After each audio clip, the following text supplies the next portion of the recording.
When you look at the grand cities of ancient civilizations, most of them were built on solid ground, near rivers or on hillsides. The Romans built their empire on sturdy Italian terrain. The Egyptians constructed their monuments along the Nile's banks. But the Aztecs? They did something completely different. They built their magnificent capital city right in the middle of a lake. And not just any city, we're talking about Tenochtitlan, one of the largest and most advanced cities in the world during its time. You might wonder why anyone would choose to build a city on water when there was plenty of dry land available. The answer takes us back to the 1300s and tells us a story that mixes legend, survival, and brilliant engineering.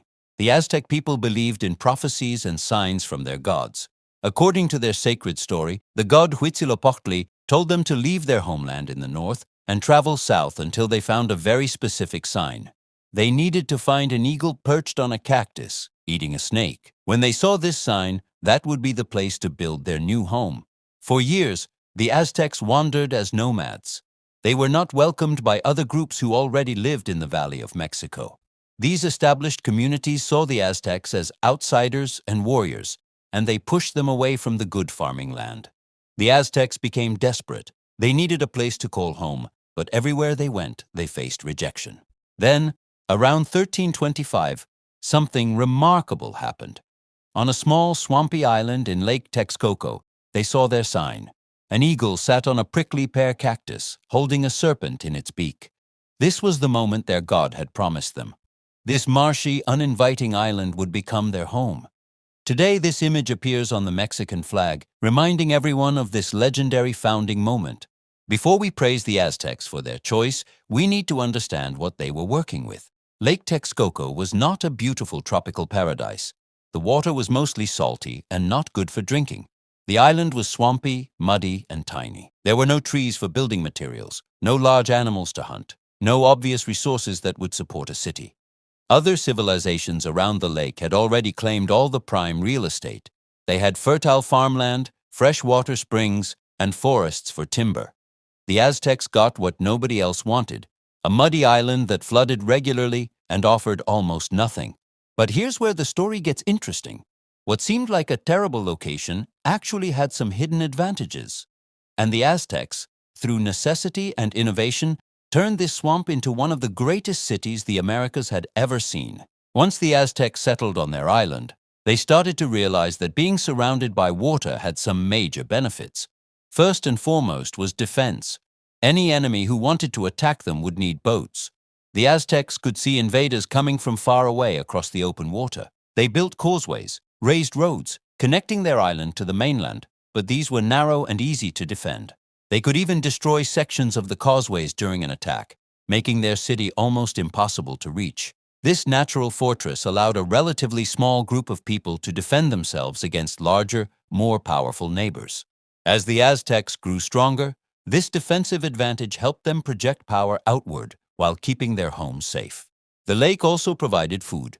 Even though the water was salty, it was full of fish, frogs, algae, and waterfowl. The Aztecs became skilled at fishing and hunting aquatic birds. They collected algae from the lake surface, which they dried and ate. These protein sources were abundant and reliable. Trade was another unexpected benefit. Boats could travel across the lake much faster than people could walk on land. The Aztecs built a fleet of canoes and became masters of water transportation. They could move goods, armies, and people quickly across the entire valley. Their capital became a natural trading hub because everything that moved through the region could pass through their water routes. The Aztecs faced one massive problem.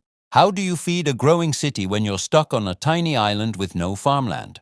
Their answer was so clever that it still impresses engineers today. They invented chinampas, often called floating gardens, though they didn't actually float. Here's how chinampas worked. The Aztecs would stake out rectangular plots in the shallow parts of the lake. They drove wooden posts into the lakebed to create borders.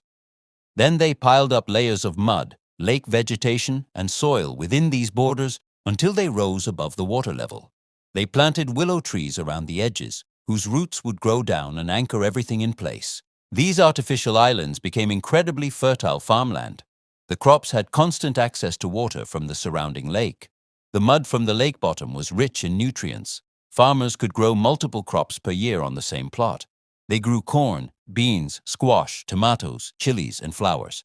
The Chinampa system was so productive that it could feed a population that eventually reached somewhere between 200,000 and 400,000 people. This made Tenochtitlan one of the largest cities in the entire world at that time, larger than most European capitals. Creating farmland was just the beginning. The Aztecs had to solve countless other problems to build a functioning city on a lake.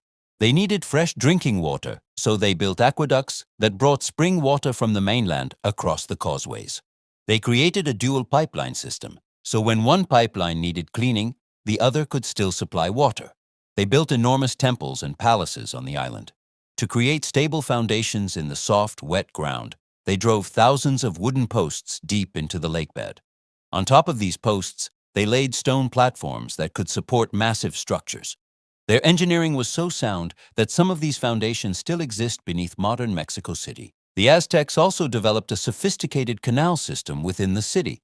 Streets of water crisscrossed between buildings, allowing canoes to deliver goods directly to homes and markets. They built bridges that could be removed at night for security. They created dikes and levees to control flooding and to separate the salty lake water from areas where they needed fresher water for their crops.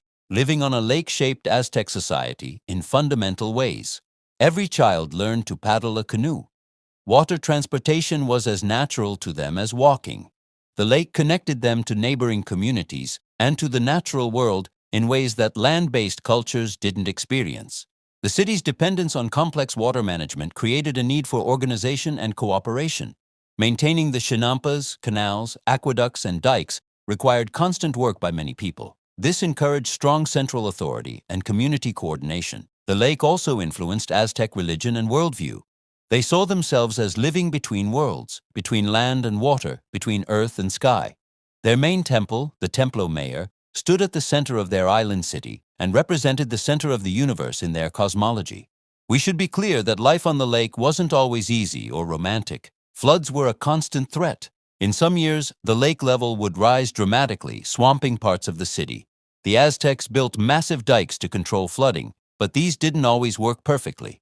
The salty water created health problems. Drinking water had to be carefully managed and transported from distant springs. As the city grew larger, waste disposal became a serious challenge. The Aztecs developed systems to collect human waste for fertilizer, which was actually quite advanced for the time, but the lake still became polluted in some areas. Earthquakes were another danger. The soft lake bottom amplified earthquake shaking, making even moderate tremors potentially devastating. The Aztecs learned to build flexibly, but they couldn't eliminate this risk. When the Spanish conquistador Hernán Cortés first saw Tenochtitlan in 1519, he and his men could hardly believe their eyes. Rising from the waters of Lake Texcoco was a city that rivaled anything in Europe. It had broad causeways, towering pyramids, bustling markets, and gardens that seemed to float on water. The Spanish compared it to Venice, but in many ways, it was more impressive. The Aztecs built their city on a lake because a prophecy told them to, and because they had no other choice. The powerful groups around them had taken all the good land. But faced with this challenge, they didn't give up. They innovated, they adapted. They turned disadvantages into advantages and created engineering solutions that were centuries ahead of their time. The story of Tenochtitlan teaches us that sometimes the best innovations come from necessity. When the easy path isn't available, people find extraordinary solutions. The Aztecs didn't just survive on their lake island, they thrived, building one of history's great civilizations in one of its most unlikely locations. And that achievement continues to inspire us centuries later.